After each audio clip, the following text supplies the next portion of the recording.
Do what you love and you will never have to work a day in your life, right? This advice was given to you by many people, right?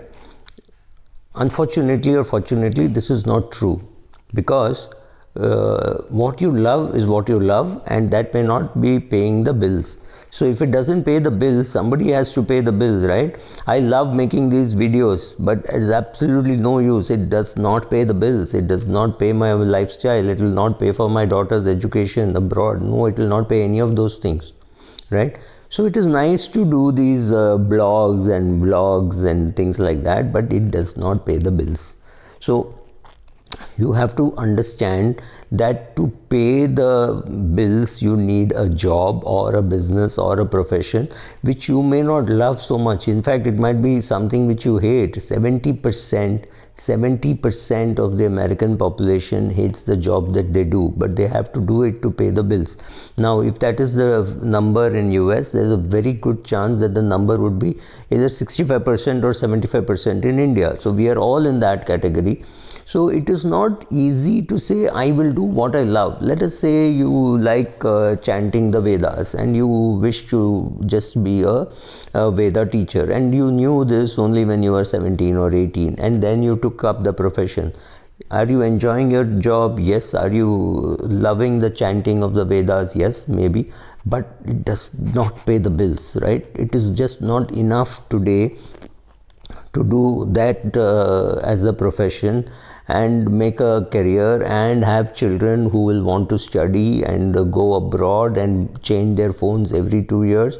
It's a very, very difficult life. However, you could take up a full-time job, work somewhere in IT, and every evening chant the Vedas, learn Sanskrit, do a very good job, and after 4 or 5 years of loving what you're doing, try to create that as a profession, but clearly understanding that you will not make that kind of money which you would have made with your ESOPs in a bank or an IT company, but you will have a very satisfying and a great life, right?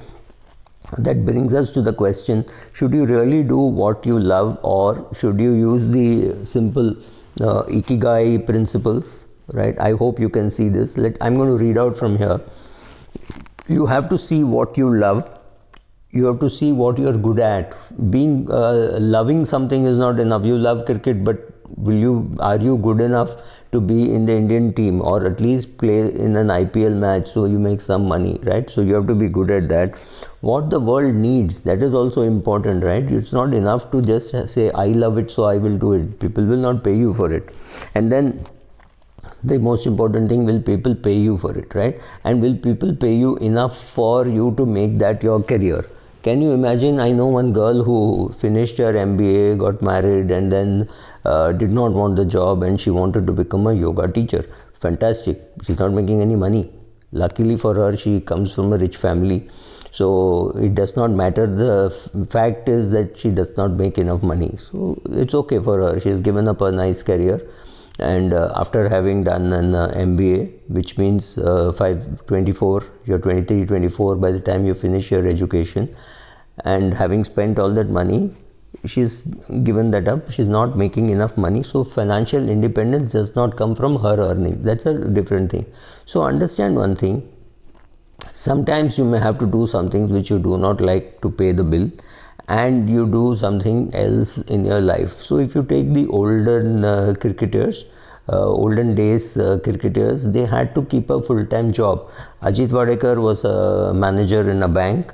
Sunil Gavaskar used to work in a company called Nirlon, which barely exists today, and they had to play cricket.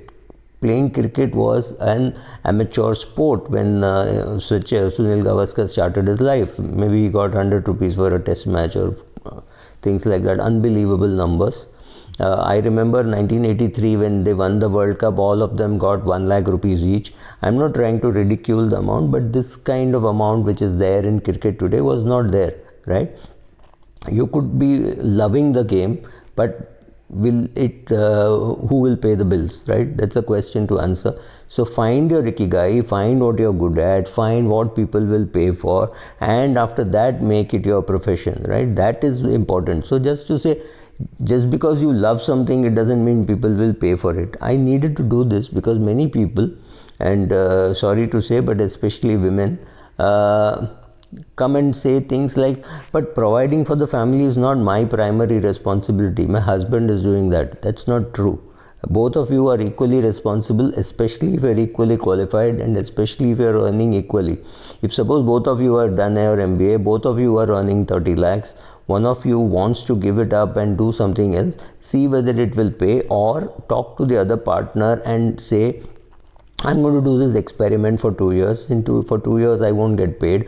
I have enough savings lying in the bank account.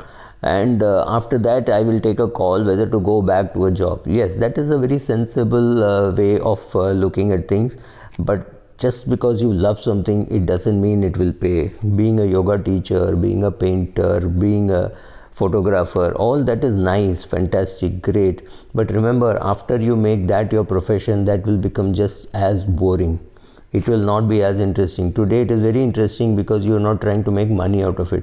Once you try to make money out of photography or out of art or anything, you will have to still go and do sales, right? 70% of your work will be sales, or if it's a business, then 70% of your time will be spent in raising money. Raising money is not something which comes naturally to people who are artists or who want to do a startup, but that is going to be your biggest time consuming event in your life. Thank you.